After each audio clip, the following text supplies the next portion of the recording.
Ethan's childhood sweetheart has been hospitalized for the 7th time within a year. He finally made that request to me. I want to give Sunny a wedding, just for formality, you should understand, right? This is the 7th time he has postponed our wedding. I smiled bitterly and nodded calmly. When I left, I heard his childhood sweetheart cautiously ask him, "Ethan, we've already gotten the marriage certificate. She won't cause trouble when she finds out, right?" Ethan stroked her hair and chuckled lightly. "She calms down easily, no problem." He was certain that even if he became a married man, I would still cling to him like a lovesick dog, waiting for him to get a divorce, then eagerly marry him. I lowered my head and looked at the photo just sent on my phone. I replied with a smile, "Pretty handsome, can we get married right away?" The other side was silent for a long time. Then came a message, "Aren't you going to get to know me better? My mom has already looked into it.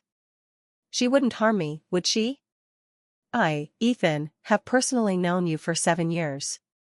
But a childhood friend who just returned to the country made everything go up in smoke." I replied with 3 words, "No need." I looked up at the private ward. Sunny was tilting her head back, looking at Ethan, her face full of girlish innocence. "Ethan, thank you for fulfilling my wish. 1 month is enough. After 1 month, we will get a divorce." A layer of tenderness appeared in Ethan's eyes. "No rush, wait until you get better before talking. My body is far from well, but I don't want to hold you and Lynn back. She doesn't want to hold us back either." Yet she quickly and efficiently went with Ethan to get their marriage certificate. But Ethan doesn't think that way. He stopped Sunny's suggestion with a strong tone. "You don't need to worry about her. Even if I think of finding her 20 years from now, she will still be waiting for me." His tone was firm, mixed with a hint of contempt. "That's good." Sunny smiled with satisfaction. The afternoon sunlight was warm, illuminating the faces of the two. I clenched my fingers, standing outside the door, my nose stinging. I didn't know how I escaped the hospital. I only felt that the moment I breathed fresh air, my chest tore with heart-wrenching pain. At the busy hospital entrance, only I stood still, as if I had lost my direction. A year ago, Ethan's childhood sweetheart returned to the country. Not with a fierce demeanor, but fragile and weak. She was ill, incurable, yet not dying, taking medicine to prolong her life. Ethan was heartbroken. He brought Sunny to live in a newly purchased villa and hired 4 or 5 people to take care of her full-time. Sunny liked playing tennis before she got sick. Ethan bought both villas on the left and right. He connected the yards and paved a tennis court for her. Unfortunately, Sunny didn't appreciate it at first and would disappear from time to time. She always frowned and said, "Ethan, I don't want to trouble you, just let me fend for myself." Ethan got angry and stubborn but kept finding her again and again. Later, Sunny was hospitalized 7 times. Ethan stayed by her side through all 7 times, unable to take it off. I originally thought he was cold by nature but was patient with me. His previous profile picture was very old-fashioned, just a landscape photo that he never changed. I nagged him for a month before coaxing him to change his Facebook profile picture to a couple's matching one with me.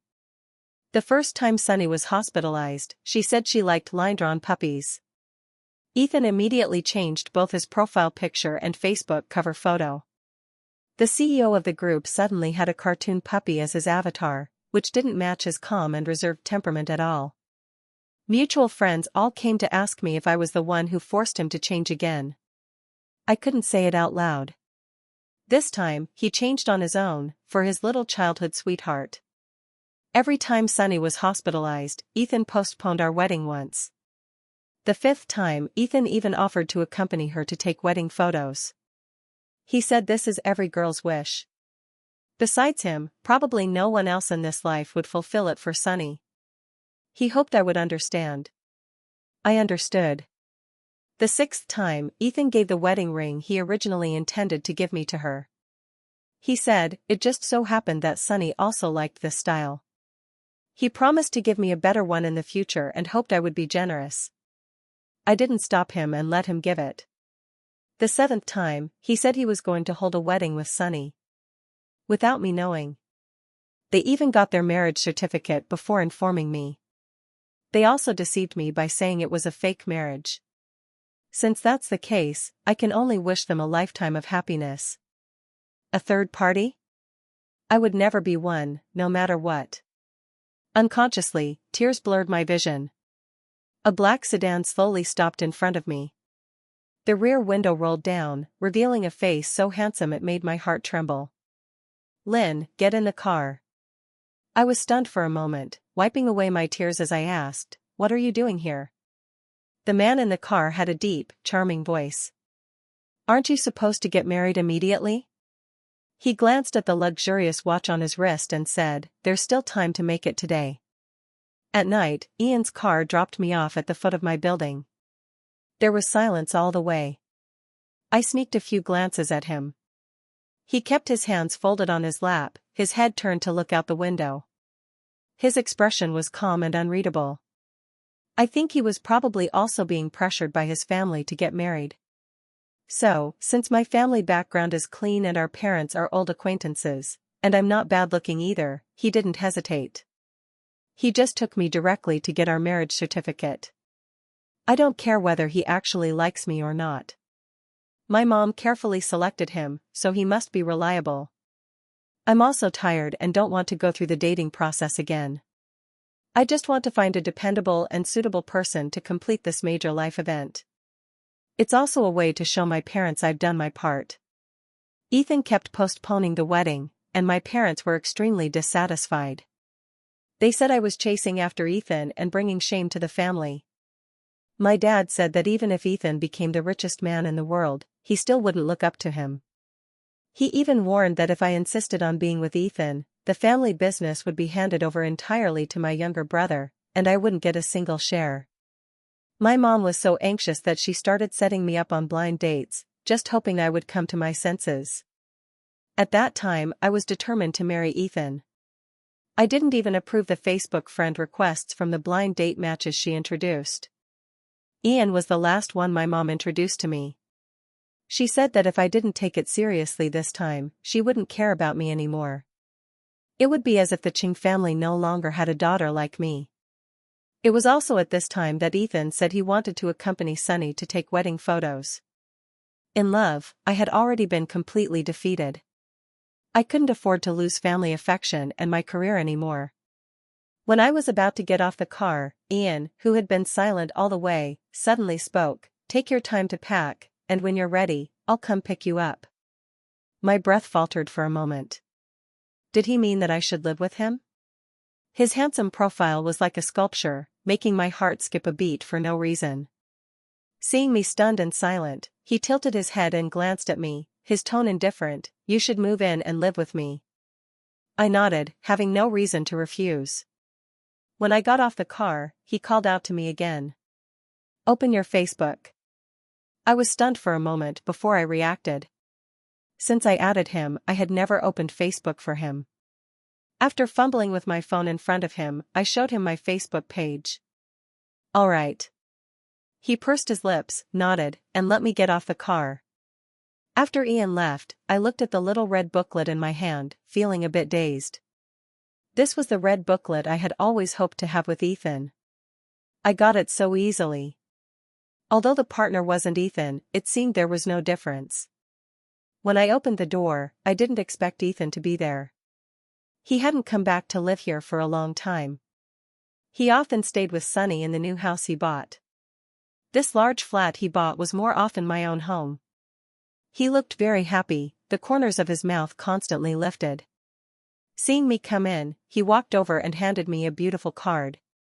I was very familiar with it. It was the wedding invitation I specially designed for our wedding. When I enthusiastically showed it to him before, he just coldly tossed it aside and said, "It's just an invitation, whatever." But now, the invitation has his handwriting on it, "Groom Ethan, Bride Sunny." I didn't expect it to turn out quite nice. His fingers gently stroked the pair of names on the cover. "The date is set for next week, time is tight, so we used a ready-made one." After a pause in his tone, he added, "When we get married, I'll find someone to design a new one." I stared blankly at the invitation. Even though I had already given up hope, at this moment I still couldn't hold back the sting in my eyes. Ethan saw me silent and also looked a bit annoyed. "Not happy? If you're not happy, then don't attend the ceremony." He actually still wanted me to attend his wedding with Sunny. I clenched the invitation tightly, pressing my lips firmly together. A deep sense of helplessness surged in my heart. Ethan, seeing my stubbornness, grew a bit impatient and said, "Don't worry, it's just a fake marriage. After fulfilling Sunny's wish, we'll go register." His tone was like a condescending charity. I lowered my head and didn't respond to his monologue. Ethan came over and pulled me toward the living room. "Come help me see how to arrange the wedding venue." When I shook off his touch, the paper bag in my hand suddenly tore. A stack of documents slid out, along with a bright red booklet. Ethan's eyes flicked over the red certificate. On his normally calm face, a moment of visible panic flashed. He immediately bent down, picked up the marriage certificate, and clenched it tightly in his hand. "You found it." He spoke in a matter-of-fact tone. If he had opened it even once, he would have known. This was not the marriage certificate between him and Sunny. But he was busy watching my reaction and never opened it. I chuckled lightly and nodded. "I know, you two have registered your marriage." Ethan curled his lips, his eyes a bit surprised, but he still said calmly, "Well, the wedding has already been held, so this certificate doesn't really matter. We're just putting on a show, the whole set, you wouldn't mind, right?" I didn't say anything. Ethan hurriedly explained, "We'll divorce in a month, it won't affect marrying you." Even he probably didn't believe what he was saying. After getting married, Sunny would have a once-in-a-lifetime honeymoon. Pregnancy, childbirth, parenting, as long as Sunny wants it, he would fulfill it. I was too lazy to argue with him. I just reached out my hand to him. "Give it to me." He awkwardly touched the cover of the marriage certificate and reluctantly handed it to me. "Put it back in its place, I need it when I get divorced."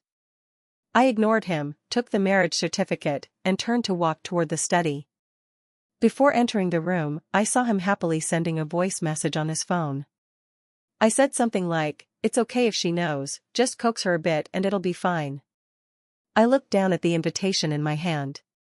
I sneered. Tore it up and threw it into the trash can. The phone vibrated. Ian sent a message. "Can I move out tomorrow morning? There's a lot of stuff, why the rush?" When we just broke up, he said to take my time packing. The other side was typing for a long time, then sent a message. "Move out in the morning, go to the Maldives in the afternoon." "What are you going for?" I asked. He replied, "Honeymoon." Approaching midnight, Ethan went out again. He was called out by a phone call from Sunny. Once he left this time, he probably wouldn't come back even after they got married. I started sorting through my belongings one by one. I had known Ethan for 7 years, been together for 5, and lived together for 4. Every item in this home was deeply engraved with our memories. The sapphire necklace in my hand was the first gift Ethan ever gave me. It is my favorite necklace. I stared at it for a long time. Finally, I slowly closed the jewelry box and placed it on Ethan's bedside. When I first met Ethan, he was very gentlemanly but also quite aggressive. At that time, I had just returned from studying abroad and joined my own company. The first business partner I encountered at work was Ethan. He was 3 years older than me and was already the helmsman of the Cheen Group at that time. Meanwhile, I was still full of student naivety. Having seen the frivolous and flamboyant second generation rich abroad, I was completely defenseless against Ethan, who was beginning to exude mature charm. "Lynn, I have reviewed your proposal, but I would rather hear you talk to me in person." "Lynn, this sapphire suits you very well, but your eyes are more beautiful than the sapphire." At that time, he paid a lot of attention to me and was very thoughtful. He knew I liked Sichuan cuisine. Every time our project ended with a dinner, he arranged to go to a Sichuan restaurant. Except when I had oral ulcers. He would book the restaurant at a Cantonese place to make me more comfortable eating. When I was threatened and trapped in the parking lot by a bad business partner over project issues, he appeared just in time, saved me, and took me away. I don't know what he did afterward. I just never saw that person in the industry again. For a long time, I didn't dare to go out alone, nor did I dare to go to the parking lot. He would pick me up and drop me off every day, no matter where I wanted to go. He would put down whatever he was doing and accompany me. Even when I got a haircut, he would patiently wait by my side. He pressed on step by step, and I quickly fell for him. In my career, he guided me, helping me gradually become independent. Emotionally, he moved me, making me restless day and night. Many nights, his eyes were red and moist with a thin layer of sweat. No one could resist such an Ethan. He said it was hard for him to be moved, but once he loved, he would never let go. At that time, I didn't know the true meaning of this sentence. Later, I found out. The one he would never let go of was never me. Our story after we got together was very cliché. The more I loved, the colder he became. In the end, everyone outside said it was me who couldn't let go of him. I didn't close my eyes all night. I packed all my luggage. I sat by the foot of the bed on the soft carpet, scrolling through my phone. I came across a Facebook post from Sunny a few hours ago. She was wearing a face mask, making a peace sign at the camera. Tomorrow I'm going to try on wedding dresses, but I'm missing a sapphire necklace. What should I do? She sent it to me again to show. Just as I was about to swipe past, Ethan called. I stared at the phone for a long time and slowly answered. Lynn, Sunny is going to try on wedding dresses today, and she wants to match it with a sapphire necklace. Can you send yours over now? I let out a silent cold laugh. Those memories that played on a loop in my mind all night. It seemed to be mocking me. The things you carefully treasured, others didn't care about at all. I glanced at the green velvet jewelry box placed by the bedside. Coldly, I said, "It's by the bedside, come and get it yourself." After saying that, I hung up the phone. I didn't know what I was anxious about. It felt like holding back a burst of anger. Without hesitation for a moment, I dialed Ian's number. The man on the other end seemed to still be half asleep, his voice lazy. "What's wrong, baby?" I was stunned. Why did he call me baby? Did he get it wrong? "I'm Lynn," I reminded him. The voice on the other end was much clearer this time. "I knew it was you." I didn't ask further and said directly, "Can you come pick me up now?" When I first added Ian, I thought he was just another younger brother. My mom might have been placing some of her unfulfilled little regrets on me. The ones introduced to me before were all younger brothers by 2 or 3 years. The most extreme one looked very immature, probably still in college. I really have no interest in younger brothers with such fair and delicate looks. I prefer men with rugged and strong features. Later, my mom got smarter and stopped sending me photos. She just said Ian had just returned to the country and told me to chat with him first. So, the first time I added Ian, I opened his Facebook to see if he was another soft-looking younger brother. The result? Very good, a straight line. Maybe he hadn't opened his Facebook to me. To treat him equally, I immediately closed my Facebook to him as well. However, his Facebook cover photo caught my attention. It was the teaching building of the high school I attended abroad. The photo was obviously taken casually because besides the building, many passing students were also captured. Near the center of the image was the back of a girl. The girl was wearing ordinary jeans and carrying a pink backpack on her single shoulder. She had long black hair down to her waist. I stared at her for a long time before I realized. Isn't this me when I was in high school? Is this your alma mater? I asked him. Ian has a habit of typing for a long time but only sending 1 or 2 characters.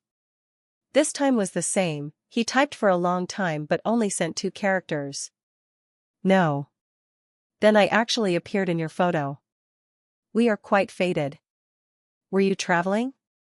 Yes. I was attending university in the neighboring city at the time. I was curious why he used a picture of a teaching building as his background. His explanation was that he was studying architecture and really liked the design of this building. I glanced at the plain teaching building in the photo.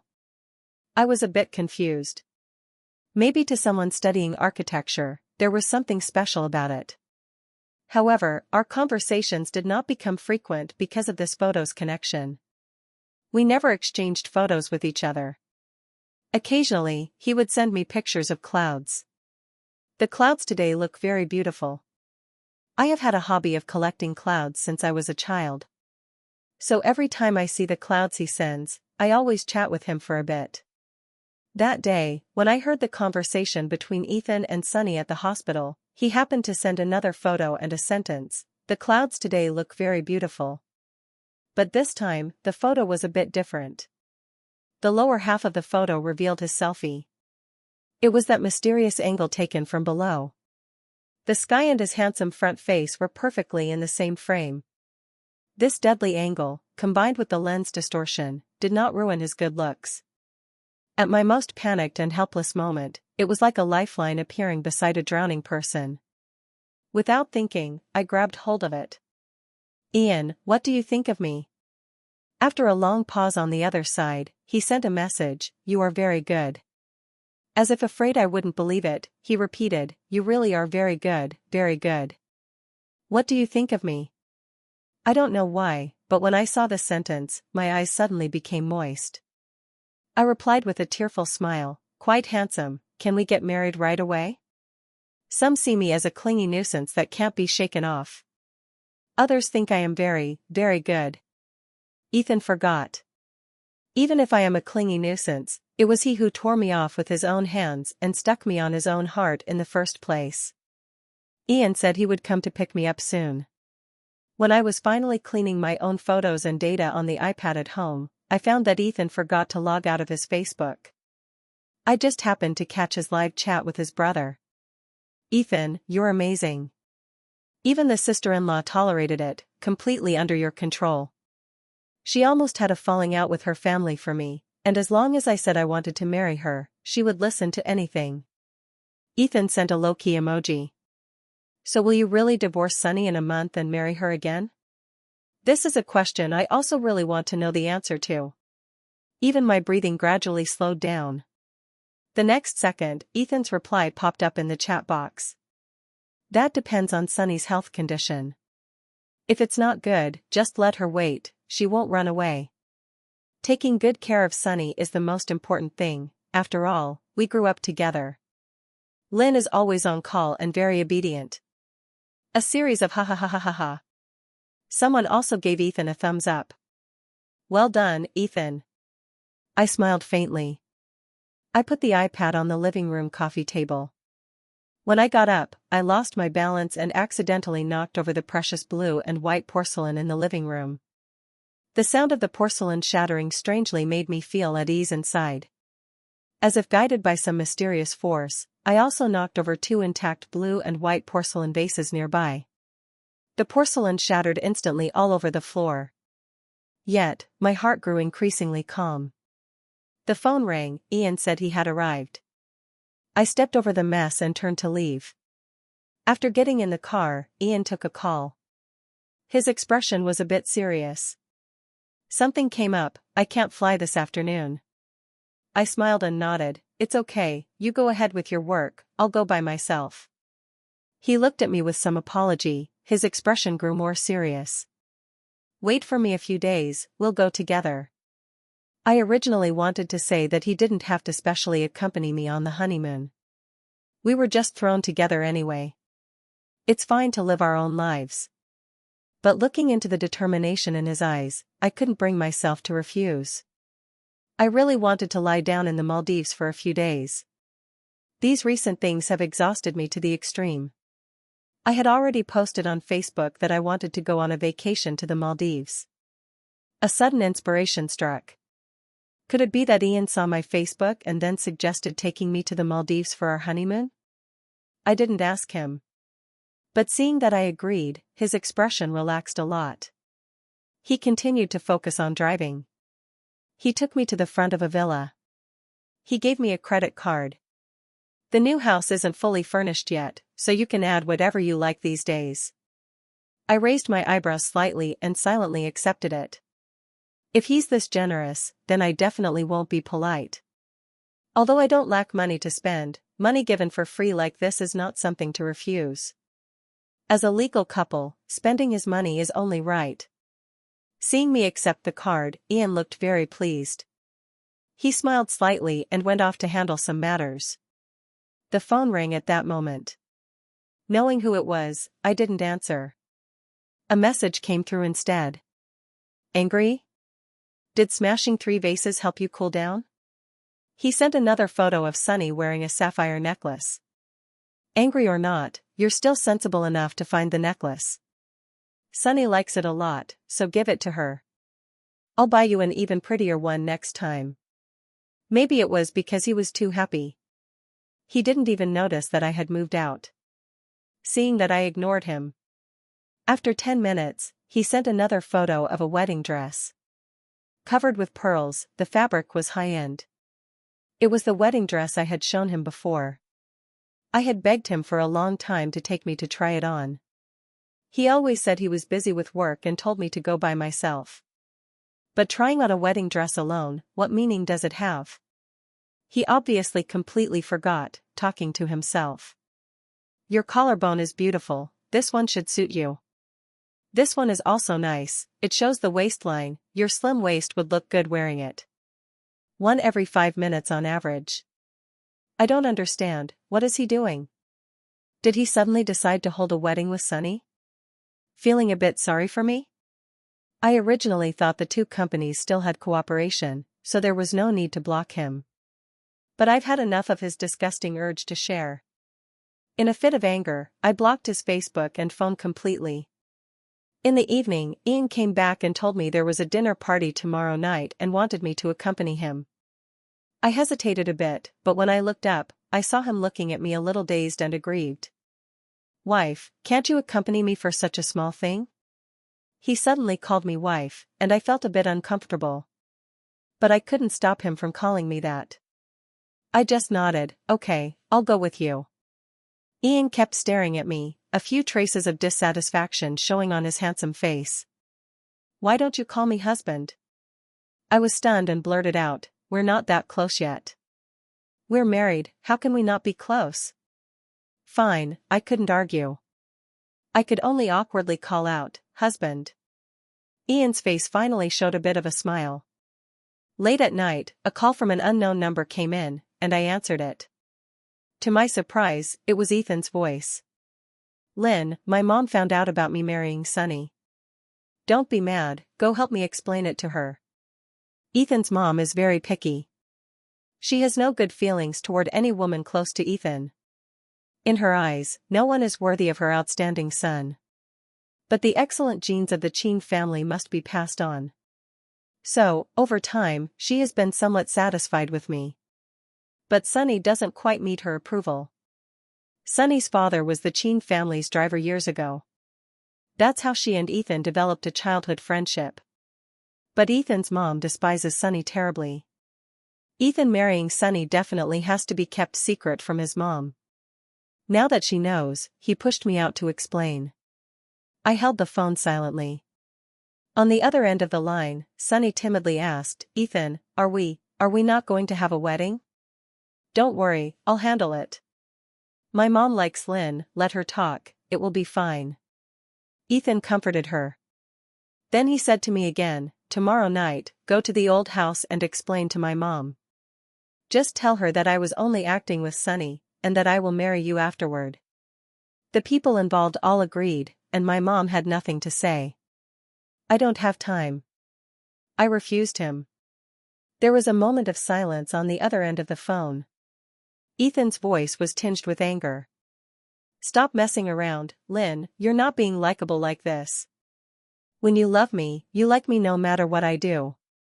When you don't love me, even my breathing is wrong. I didn't have time to argue with him, my tone turned cold. Ethan, you're already married, can you stop bothering me?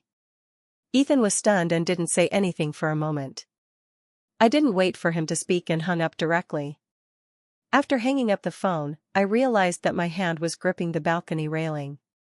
My knuckles had turned white. I turned around and went back into the room.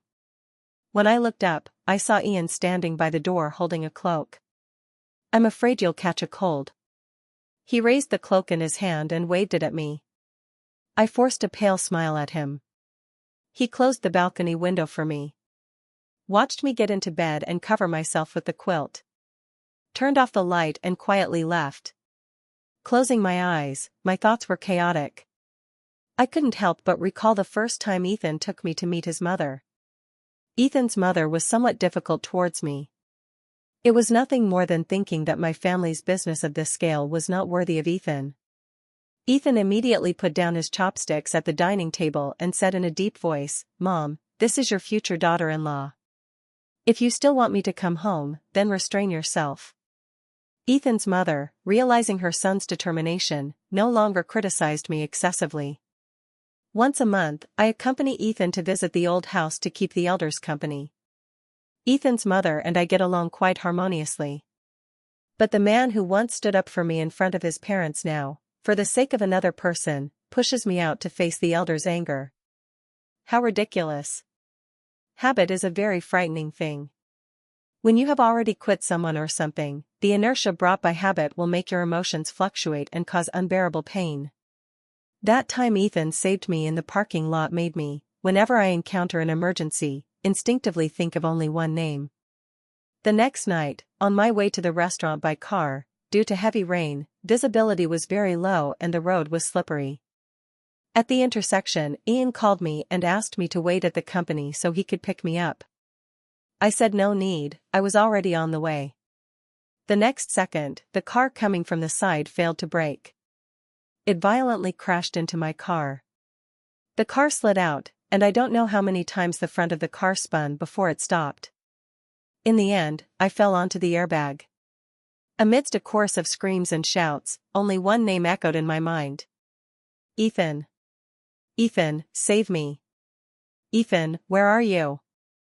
Ethan. I used all my strength to move my fingers and dialed a call. Unfortunately, the person who answered was a woman's voice. "Lynn, what's up?" "Ethan is taking a shower." "Should I hand the phone to him?" "Lynn? Hello?" Consciousness blurred. "Ethan, goodbye." When I opened my eyes again, there was a pure white ceiling. People surrounded me. My dad, my mom, my brother, Ian, were all there. Also, a middle-aged couple. Their worried faces instantly turned into joy. "Awake, awake, daughter, you really scared your mom to death." My mom hugged me and cried. My brother was also sobbing beside me, saying, "Sis, if you don't wake up, I will take over the whole company." Ian's eyes were red at the corners, and his nose was a bit red too. "Just cried?" That middle-aged couple held my hand, tears of joy streaming down their faces, saying, "Daughter-in-law, it's okay, it's okay." It turned out to be Ian's parents. A blessing in disguise. I just bumped my head and had a mild concussion. I was awake again within an hour. I looked at Ian and said a little embarrassed, "Sorry for delaying your evening plans." Ian looked at me deeply, his face pale, and said, "It's all my fault, making you drive yourself in this weather. Today was supposed to be a dinner with both our parents, and with such bad weather, we should have chosen another time. If we had gone on vacation to the Maldives, you wouldn't have gotten hurt." I looked into his guilty eyes and asked, "So, you postponed the honeymoon just so our parents could meet each other?" Ian nodded, his tall body holding fruit and a towel. He looked a bit at a loss. I thought to myself, I have to reassure your parents. I forced a smile and said, "It's okay, both sets of parents have met, even if it was in the hospital." My mom glared at me with tears and anger. "You stubborn girl, you've made us worry for almost 30 years, and finally, you didn't mess up with this marriage." My mom linked arms with Ian's mom, crying and laughing as she spoke. My younger brother wiped away his tears and whispered in my ear, "Sis, this brother-in-law is better than the last one. Look at his shoes." I looked down at Ian's feet. One foot was wearing a shoe, the other was bare. But he seemed completely unaware, just walking back and forth like that. Looking for the doctor, asking the nurse, pouring water, washing fruit. I picked up the other one for him, but I didn't give it to him. If he dares to bully you in the future, I'll tease him about this. My brother laughed lewdly in my ear. I gave him a glare. While I was unaware, Facebook had already exploded. The son of the song group heroically saved someone on a rainy night, and the other party was closely related to him. Such news was flying everywhere. Coupled with the video of Ian holding me in the heavy rain, the credibility was even higher. By the time I got my phone, Facebook had already been bombarded. Many friends thought the woman in the video looked somewhat familiar and came to ask me, "Did I have a car accident? Was the person in the video me? When did Ian and I get involved?" Among them, the ones sending the most messages were Ethan's friends. I ignored all of them and did not respond. When Ethan called me after changing his phone number, I was happily discussing with Ian that once I was better, we would go on our honeymoon. I casually answered the call, but the smile on my face froze. Ethan's calm and indifferent voice came through. "When are you going to take me off the blacklist? Haven't you been home these past 2 days?" Ian understood my expression and quietly got up to leave. I felt a lump in my throat and looked out at the lush phoenix trees outside the window. I thought back to the day 6 years ago when he confessed his feelings to me. It was the same season. He took me to a house surrounded by phoenix trees. Smiling warmly, he said to me, "Lynn, this will be our home from now on, our home together." I was very happy, but at first, I couldn't accept living together before marriage. However, I couldn't resist the reluctant look he gave me every time he saw me home. Eventually, a year later, I gave in. I moved out of my family home to live with him. From then on, my home became the place where he was. But now, he is somewhere else, building a new home with someone else. That house has long since become nothing but a ruin. After the car accident, the last lingering attachment in my heart finally faded away. I answered him calmly and clearly, "Ethan, I have moved out. We ended things a long time ago." Ethan was silent for a moment, then sneered. I also heard more than one person's laughter on the other end of the phone. "TSK TSK TSK, I told you, Ethan messed up." The real wife got so angry she ran away. Ethan took the phone away and scolded them angrily, then smiled and said to me, "Stop messing around, Lynn, he'll be back after playing outside for a few days. By the way, where did you put my marriage certificate? The ceremony is the day after tomorrow." I found it a bit funny. "Your marriage certificate, how would I know where you put it?" Ethan's voice sounded a bit helpless. "Why such a bad temper? You put it in the study that day, just tell me where it is?" I sighed slightly. "Ethan, I've never seen your marriage certificate." Ethan was completely impatient. "Stop messing around, Lynn. What I took that day was my marriage certificate." I said. "I'm married, Ethan." As I finished speaking, Ethan's breath faltered for a moment. But it was quickly covered by his laughter. "Lynn, you still lie now." A few people opposite quietly gave Ethan suggestions, their voices very low. But I still heard them. Everyone was chattering. Damn, the video of the song Family Young Master saving someone that went viral in the circle a few days ago, could the female lead really be the real sister-in-law? I showed it to you back then, and you said it was impossible. The sister-in-law only has eyes for Ethan, and the one from the song family is mentally unstable. How could it be? At this moment, someone pulled out the video of Ian saving me earlier.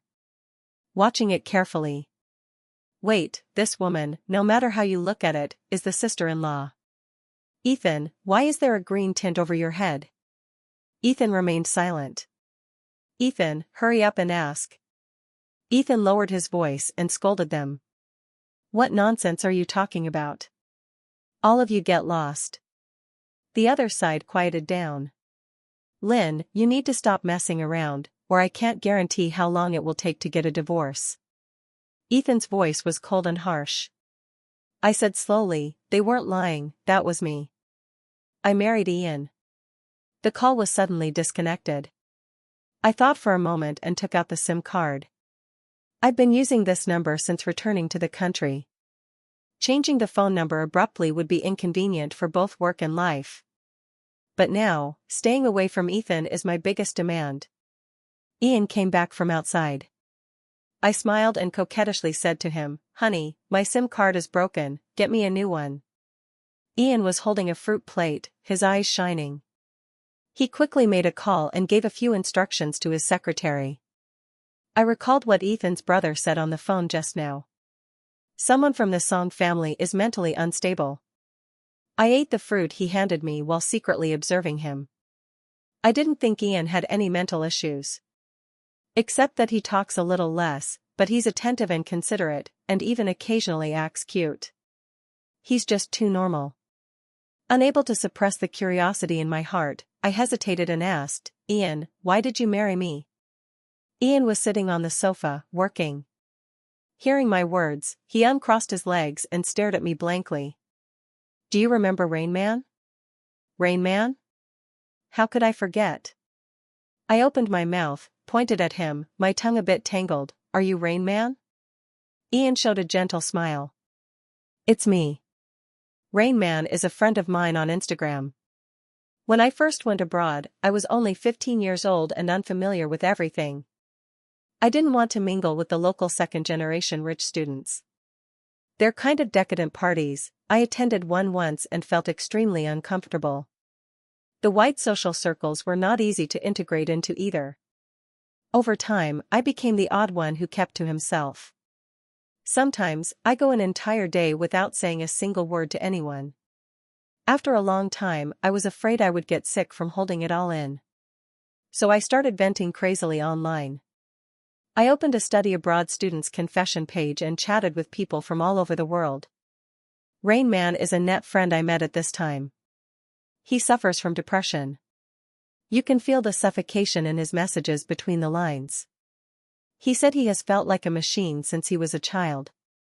His existence's task was to meet the expectations of his parents and family, to become the best person in the crowd. But no one cared if he was tired or happy. He said he was about to suffocate, holding a tight string every day. As soon as he opens his eyes, he has to compare his thinking with foreigners and his diligence with compatriots. There are so many outstanding people, and if he takes a break, what awaits him is his parents' silent, disappointed eyes. Even though he has worked very hard, he still can't get first place. He can't feel the meaning of his own life. Although he faces life with a smile every day, only he knows that this is just his mask.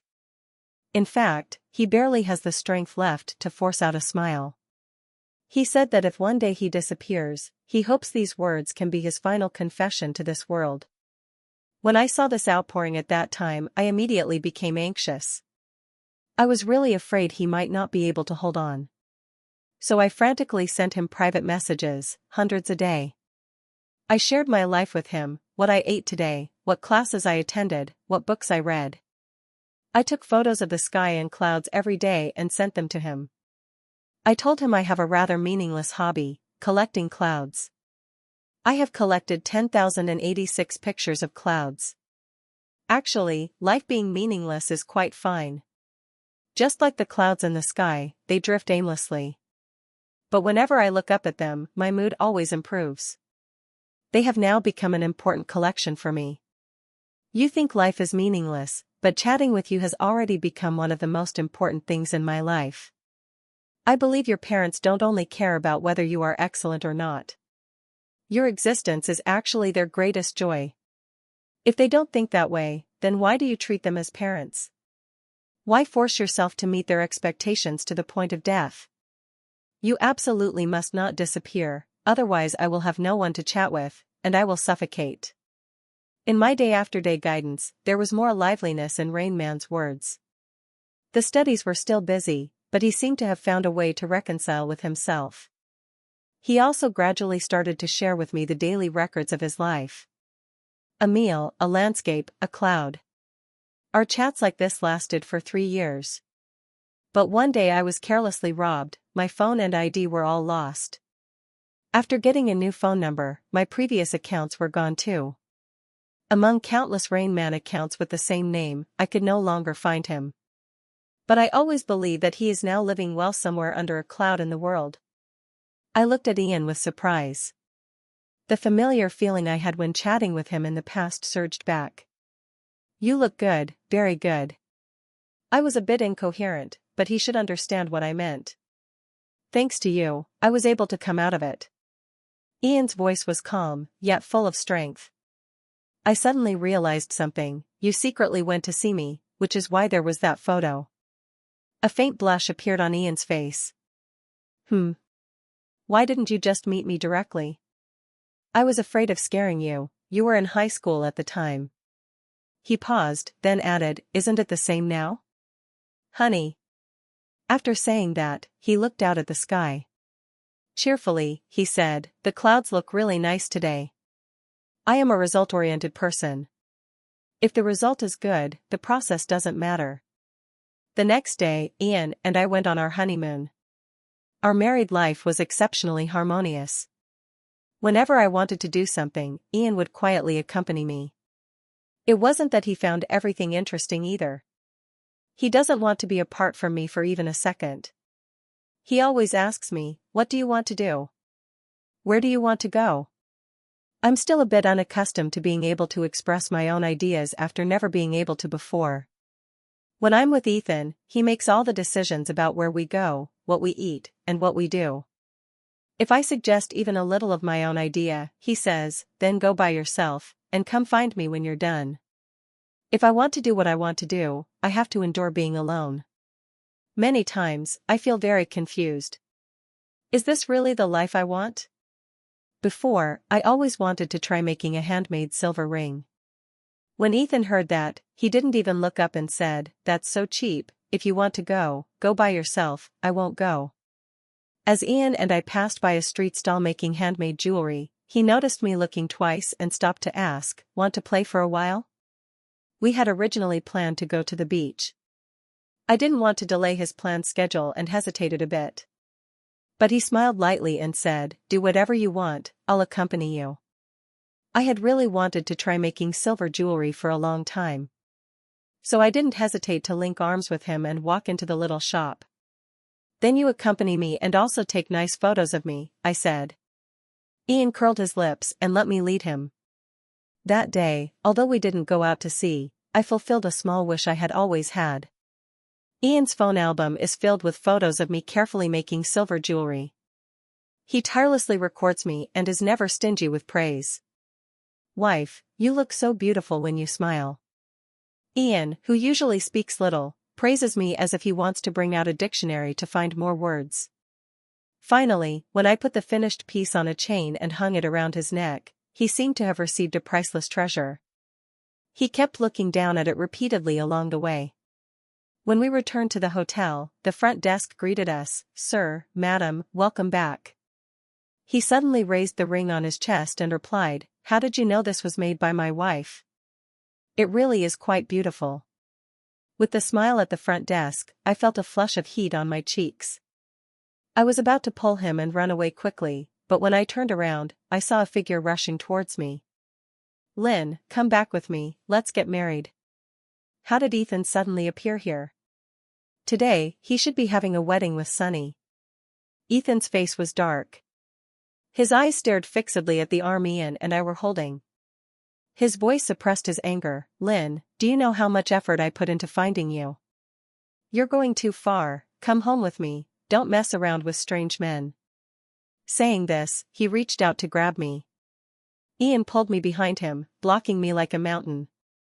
Ethan frowned and said rudely, Ian, please step aside, this is none of your business. Ian was about to speak. I stepped out from behind him, tightly holding his hand. Calmly, I said to Ethan, he is my husband, the one who should leave is you. Ethan obviously didn't believe it, his tone impatient. Stop messing around, Lynn, I even flew over specially to find you, what more do you want? Don't think that just because you showed me a fake marriage certificate, I would believe your lies. Hurry up and come back with me, before I lose my patience. I smiled slightly, my tone puzzled. I gave up again. Ethan, I remember today is your wedding, what are you going crazy for here? Ethan's tone faltered, his eyes darkened with sorrow. I'm not marrying Sonny anymore, I'll file for divorce when I get back. Come back with me now, and in a month, we'll get married. Ian squeezed my hand a little tighter. I returned the grip with the same strength to reassure him. Then I faced Ethan coldly. I told you before, I'm married. On the day you told me you were going to hold a wedding with Sonny. Ethan's face turned pale and sallow. Then he looked down and gave a self-mocking chuckle. Raising his head again, his expression was cold and fierce. Lynn, I've given you a chance, don't regret it. After saying that, he turned and strode away without stopping at all. This is the Ethan I know. He just can't understand how I, who have always obeyed him completely, suddenly disobeyed. And in front of his friends, making him lose face. That's why he chased after me to question me. But once I refused him, he lost patience. Thinking of teaching me a lesson, he turned and left. Back in the room, just as the door closed, Ian pressed me against the wall and held me tightly in his arms. He didn't say a word, just held me motionless like that, letting me hear his deafening heartbeat. After holding me for a long time, my shoulders were sore. He suddenly said, tomorrow we'll go take wedding photos, and when we return to the country, we'll hold the wedding. We originally got married in a blur, without any thought about the wedding. When he mentioned it, I thought about it and it seemed we really should have one. After all, which girl doesn't dream of wearing a wedding dress? At night, Ian pinned me down on the bed. He kissed me again and again, tirelessly. The next morning, the weather outside was warm and sunny. Ian had arranged a wedding photo shoot, and I needed to get my makeup done first.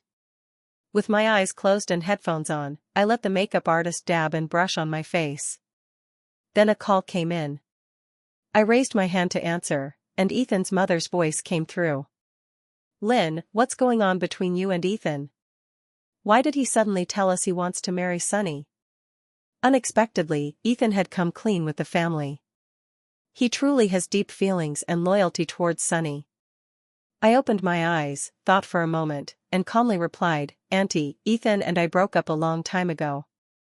I don't know much about his matters. On the other end, there was a deep sigh. What nonsense are you talking about? You are already the Cheen family's future daughter-in-law. Stop being upset and go persuade Ethan. The young couple should be fine.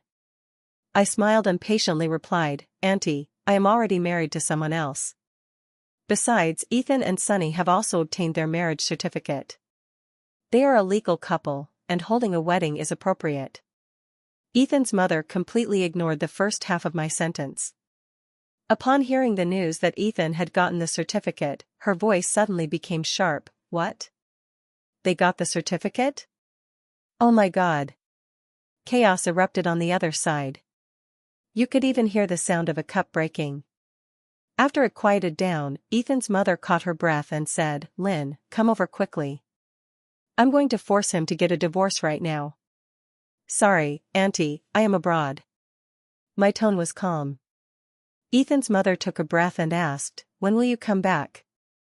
I smiled and said, I'll be back next week. To hold the wedding, and I will definitely invite you then.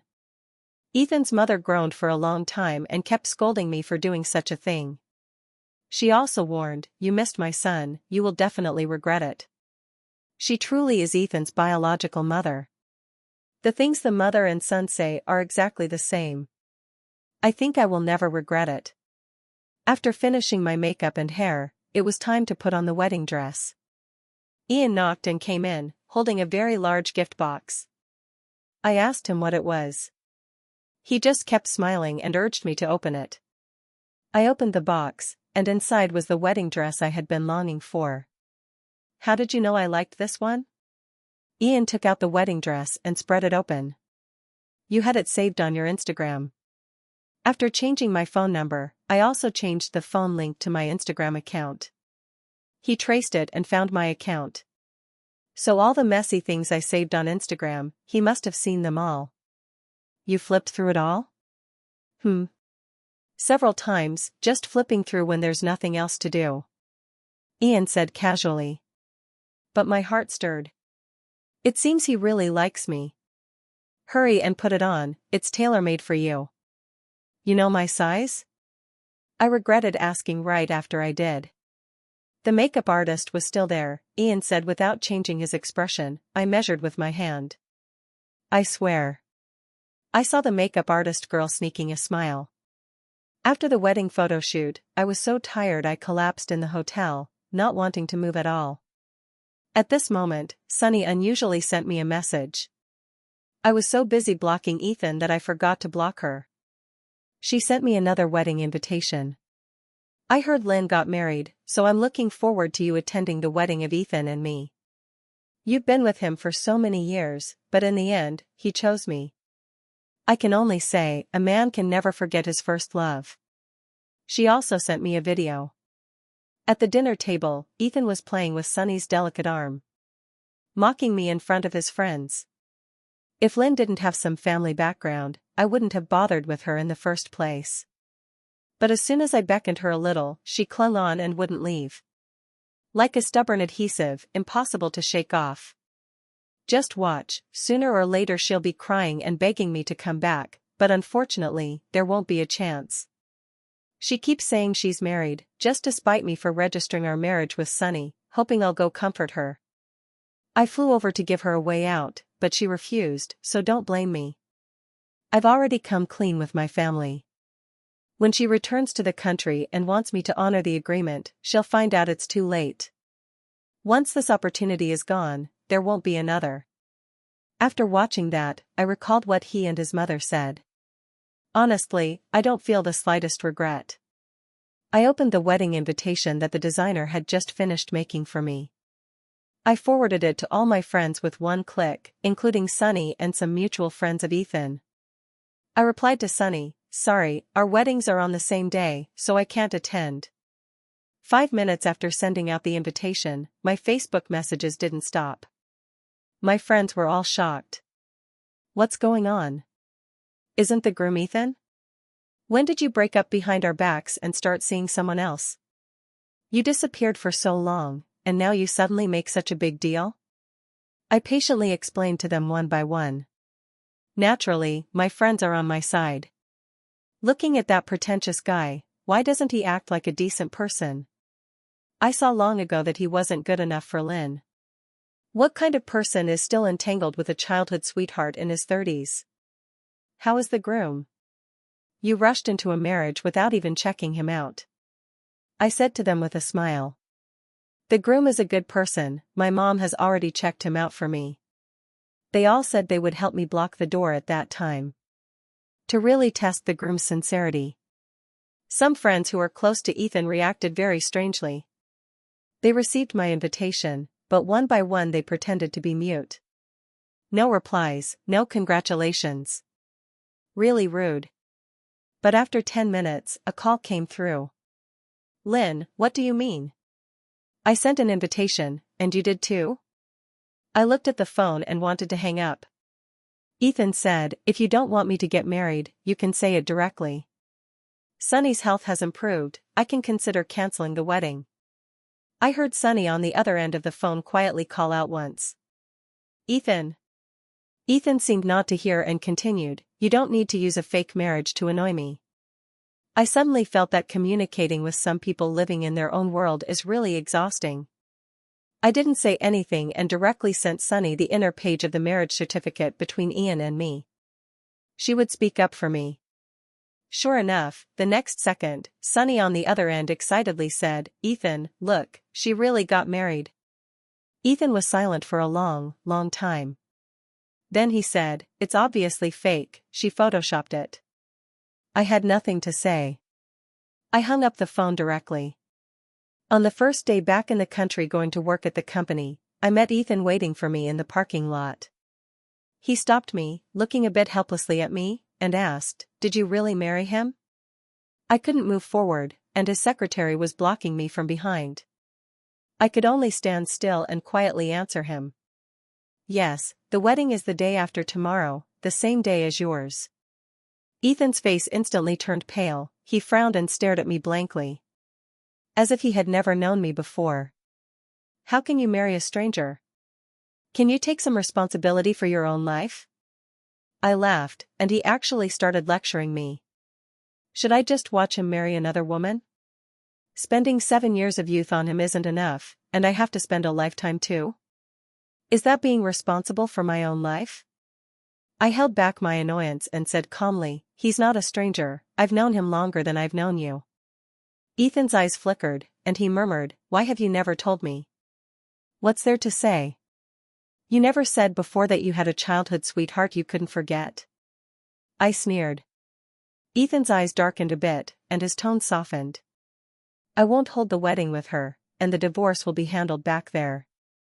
You should also take care of your side. I was stunned, raising my eyebrows to look at him. What are you doing? Ethan pressed his lips. Let's make up and be like before. I laughed out loud. Don't joke around, why would you think I want a second-hand man? Ethan had never heard me speak with such sarcasm. His eyes instantly reddened, and he came up to pull me. What about you? Are you willing to marry a man you don't love? I forcefully shook him off, but he held me tightly. The disgusting touch on my wrist made me explode with incredible strength. I raised my hand and slapped him. Ethan! The one I don't love is you. Please, go far away.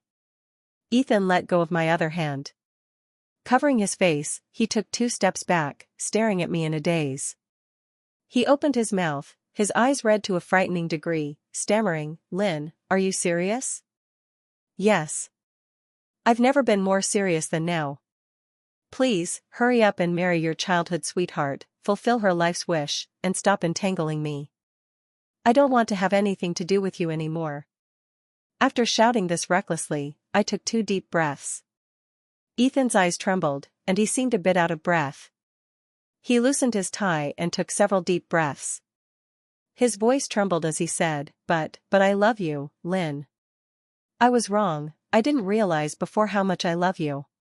The moment I knew you were really getting married, I realized how much I couldn't accept a life without you. He spoke very movingly. But I just looked at him coldly.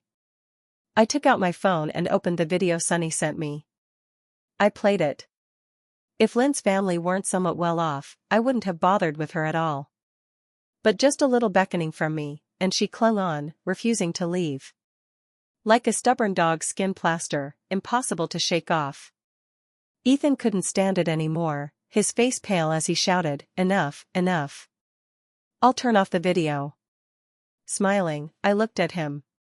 He opened his mouth twice but closed it again, finally only saying, Lynn, those aren't true feelings. I interrupted him, word by word, do you know what you look like right now? Ethan looked at me with moist eyes. I sneered coldly, like a dog with a sticky plaster. Finally, I looked at him with disgust. I stepped away in high heels and turned around. After entering the elevator, I watched him stand there dazed, as if he hadn't come to his senses for a long time. Ian and I's wedding came as scheduled.